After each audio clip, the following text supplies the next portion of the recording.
Welcome back to Crystal Clear. I'm AwestruckVox, and Change Your Mind was amazing. Without a doubt, the biggest episode of Steven Universe yet that pulled out every single stop they could think of. And while it's not the series finale, it kind of feels like one. And we're here to break it down for the details, Easter eggs, and references you may have missed. But first, this video is sponsored by Amino. Amino is a mobile hodgepodge of communities for every interest on the planet, including the hottest cartoons like Steven Universe. When you join an Amino community, you're surrounded by those who share your love for animation. After Change Your Mind, don't we all need a place like this? Its community is strafing with the number of features you'll find on Amino. Share theories, fan art, take quizzes, and of course, vote on polls. Ah yes, good old democracy. I want to discuss the possibility of a time skip in Steven Universe, so I created a poll to get everyone's feedback on that idea. Be sure to download Amino and vote on it. In order to check out Amino, hit the link in the description. Available for free on iOS and Android. A link will also be in the pinned comment. Once you're on, search Steven Universe to join. Now onwards to the breakdown.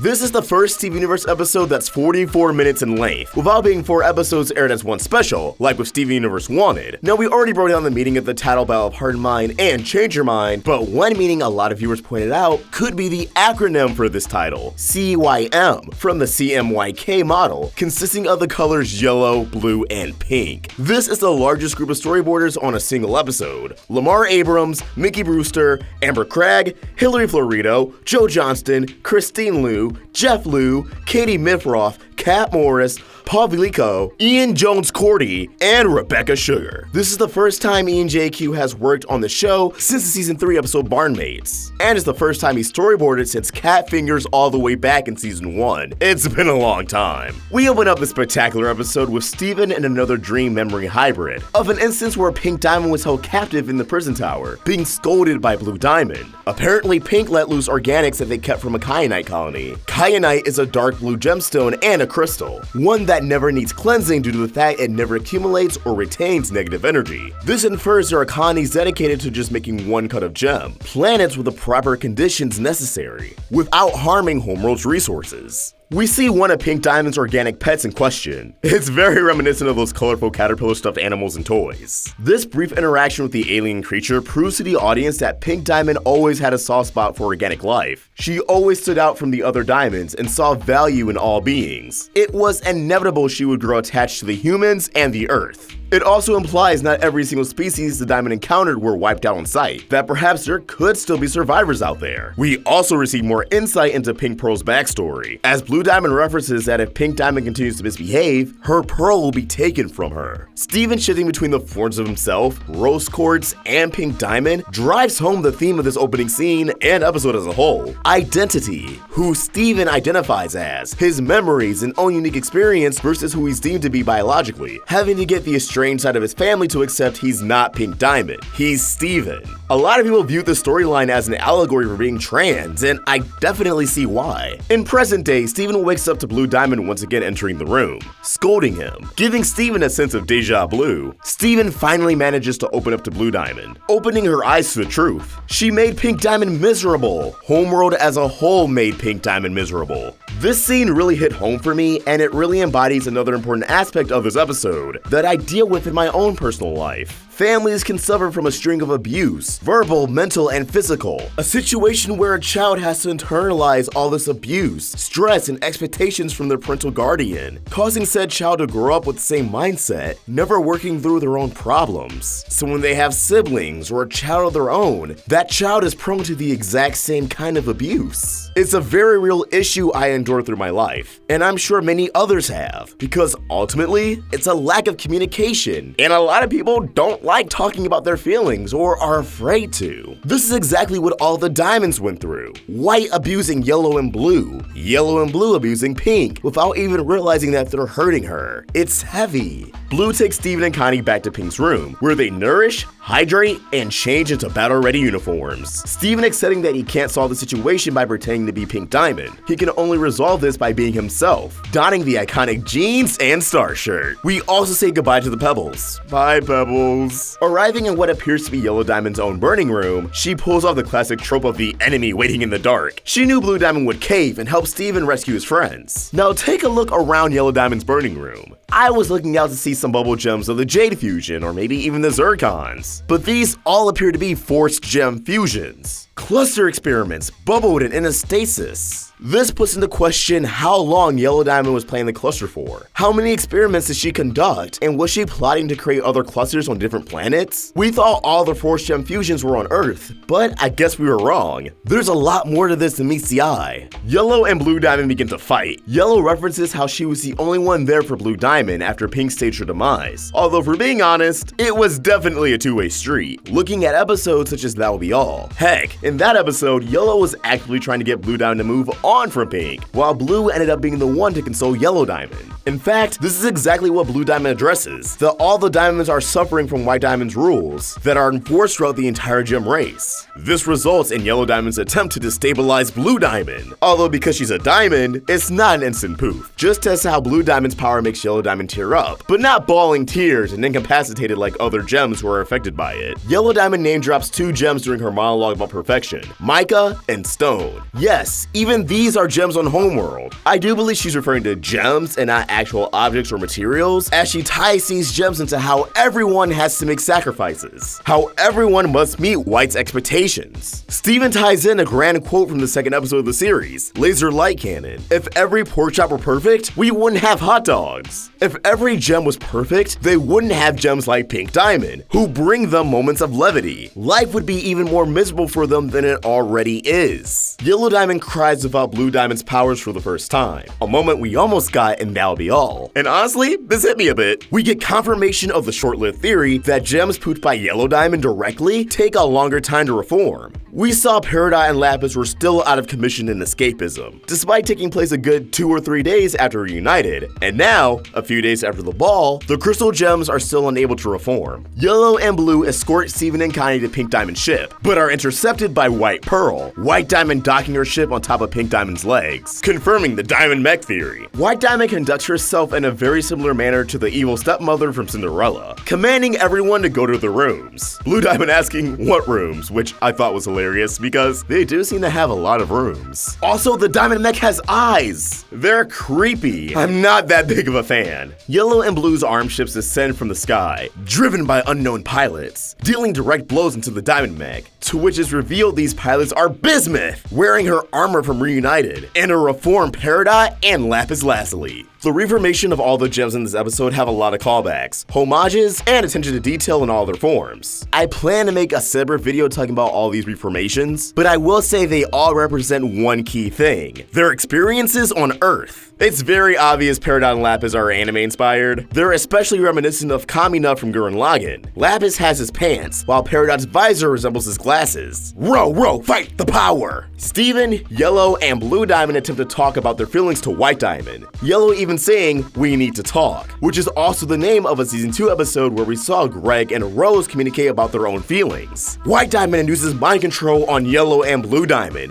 T-pose and all, stripping away their color. We theorized this exact same thing would happen. Why shatter a diamond when you can just control them for acting out of line? Garnet, Amethyst, and Pearl's gemstones begin to plummet, causing Steven to chase after them. If you're wondering why Steven didn't use his floating powers to control the speed of his descent, it's established Happy Thoughts give him better control of how fast and how slow he descends. Considering this was a high-stress situation, it's reasonable he was unable to think positive for a single second. Steven's able to pull the gems out of their stasis through fusion. We get smoky quartz, complete with a new look due to the amethyst. But they go bigger than that. The biggest surprise in this episode without a doubt. We'll also be breaking down the new fusions in depth at a later time. But for now, Rainbow Quartz 2.0, voiced by Alistair James. This is the second gem aside from Steven to have a male voice actor, as some of the Pebbles are voiced by Zach Callison. Don't get it twisted though, this fusion is still non-binary, with they-them pronouns. Rainbow Quartz 2.0 seems to be very inspired by Mary Poppins. I'm Mary Poppins, y'all! Their weapon is an umbrella, something heavily theorized to be the case for years by viewers. Not to mention the whole British accent thing they got going on. Steven finishes off awakening the gems with a garnet fusion, although we're temporarily interrupted by a commercial break. Sunstone! Voiced by Shoniqua Shandai, Sunstone, much like Sardonyx, is a fourth wall breaking character, behaving like one of those 90s after-school special cartoon characters. They're also very reminiscent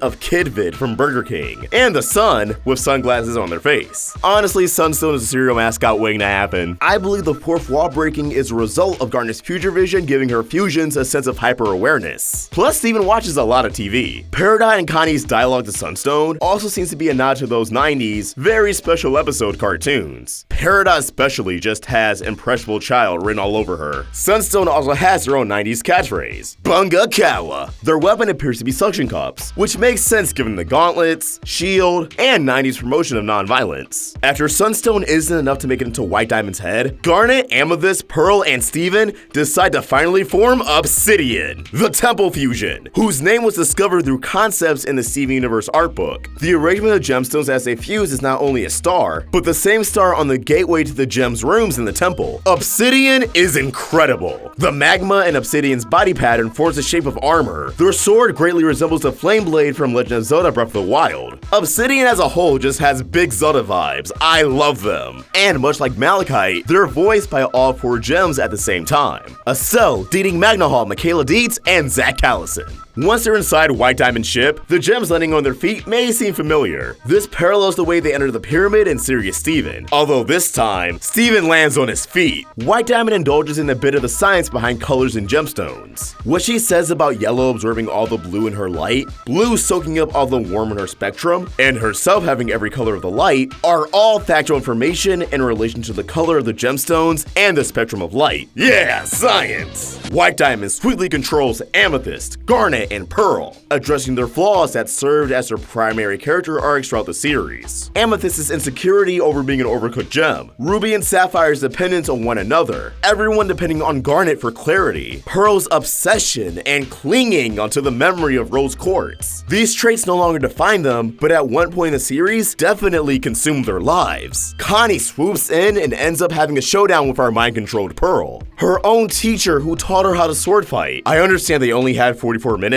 but I wish they gave greater impact for this moment. It could have been really intense. White Diamond induces an existential crisis onto Steven, causing him to face a question many fans have asked. Stripping everything away, is he Pink Diamond? Rose Quartz? Well, we get this answer through a rather brutal way. White Diamond ripping out Steven's gemstone. This was foreshadowed in 3 Gems and a Baby, when Pearl nearly removed Steven's gemstone in an attempt to bring Rose Quartz back. White Diamond also strongly resembles Yzma from The Emperor's New Groove, when she picks Steven up. So everyone out there making those Yzma connections, we get the Roundtable stand with you. We get the finite answer to who Steven truly is. He's Steven! Separate the human from the gem, you only get 2 Stevens. Now, Matt Burnett answered years ago what would happen if Steven got poofed. He said Steven would be dead forever. This essentially happens here. Without his gemstone, Steven begins to die, becoming pale, the color being drained from his body, bags under his eyes, barely having the strength to move. A few more minutes and he would have been dead. Now, Pink Steven, soon to be iconic, she's gone! Could be a homage to power-ups found in anime such as Dragon Ball Z, especially Gohan's Super Saiyan 2 transformation. If the animation when Steven's 2 halves reunite looked incredibly fluid, almost movie quality, that's because they got Disney Renaissance animator James Baxter to animate this segment. Steven's retort to White Diamond, "I'm a child. What's your excuse?" is a callback to the pilot of the series. What's your excuse? Why are you such a butt face? I can't help it.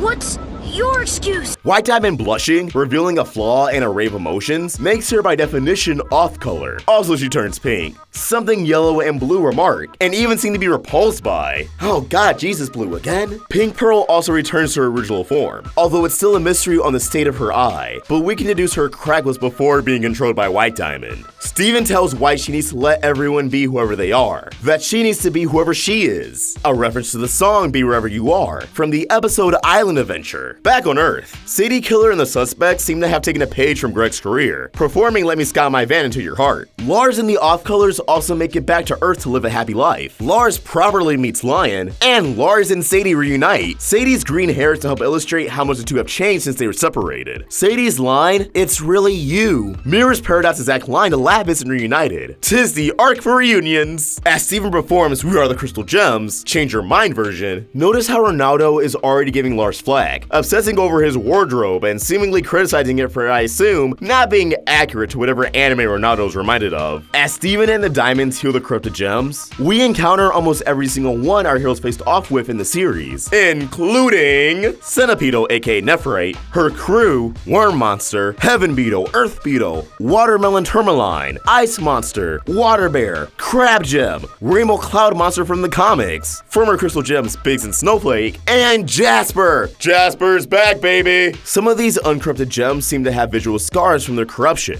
such as Jasper's spots and horns. When Jasper prepares to attack Steven but halts, we can see Yellow Diamond eyeing Jasper and having a moment of relief once she ceases. Aww, Mama making sure the kids are playing nice. It's also a callback to Familiar, where Blue Diamond references how the Diamonds all used to indulge in bath time together. You could interpret this as them having bath time with Pink one last time. The Diamonds depart back to Homeworld. Yellow Diamond in particular throws up a peace sign, ironic as she's the Diamond of War, and they leave Pink's ship behind. Something tells me more Avengers on Homeworld are on the way. As we close out with Steven's song, Change Your Mind, embodying how far the Diamonds have come, we end on a shot that mirrors the end of the show's opening theme song, showing how the gems and us as an audience have come far as well. And scene. Alright, so yeah, this was a powerful episode. Corruption was resolved, the Diamonds were redeemed, but it's not over yet. We should have a video already up on how Season 6 is coming. Steven Universe is not over yet, and there'll be a few more videos on what could happen next, and all the unresolved mysteries that Season 6 and beyond could tackle, including a Jasper redemption arc. Jasper redemption arc.